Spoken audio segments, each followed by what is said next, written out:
तर नमस्कार मित्रांनो, मागील तेला सौर कृषी पंप योजना ह्या योजनेची साईट डबल एकदा चालू झालेली आहे। काही दिवस साईट बंद होती, परंतु आता साईट चालू झालेली आहे।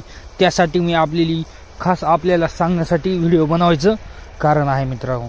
तर मित्रांनो, सोलार पंप ही योजना चालू झालेली आहे। लवकरात लवकर फॉर्म भरून घ्या, कारण सोलार पंप आपल्याला दिवसभर आपली मोटर चालू राहते, रात्री भिजवण्याची टेन्शन घ्यायची गरज नाही।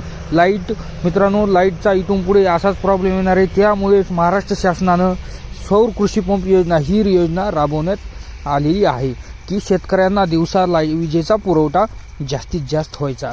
मग दिवसा विजेचा जो पुरवठा करायचा कशा प्रकारे करायचा, तर ही नियोजन लावून शासनाने शेतकऱ्यांच्या हितासाठी सौर कृषी पंप योजना आणलेली आहे। या योजनेचा लाभ जास्तीत जास्त शेतकऱ्यांनी घेण्याची गरज आहे। तर मित्रांनो, या योजनेमध्ये आपल्या क्षेत्रानुसार आपण पंप घ्यायचा। 3 HP असेल, 5 HP असेल, 7.5 HP असेल। ज्या प्रकारे आपलं क्षेत्र आहे, आपली जमीन किती एकर आहे, त्याप्रमाणे आपण पंप निवडू शकतात आणि त्या प्रकारे पेमेंटही भरू शकतात।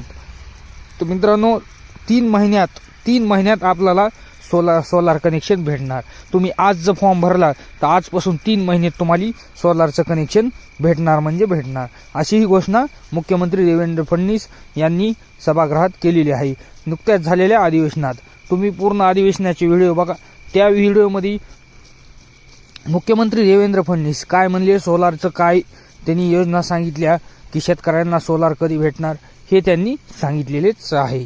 तर मित्रांनो, जे कोणी आपल्या चॅनलवर नवीन असतील त्यांनी चॅनलला लवकरात लवकर सबस्क्राईब करायचं, कारण का जेणेकरून मी लगेच तुम्हाला मी टाकलेला अपडेट तुमच्यापर्यंत पोहोचून जाईल।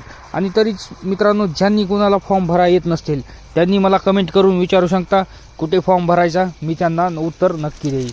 ठीक आहे, तर लवकरात लवकर जाऊन फॉर्म भरून घ्यायचे। कोणते कागदपत्र लागतील, कोणते लागत नाहीत हे मी तुम्हाला पुढच्या व्हिडिओमध्ये सांगणार आहे। त्यासाठी चॅनलला सबस्क्राईब करणं अगदी गरजेचं आहे मित्रांनो। तर धन्यवाद मित्रांनो।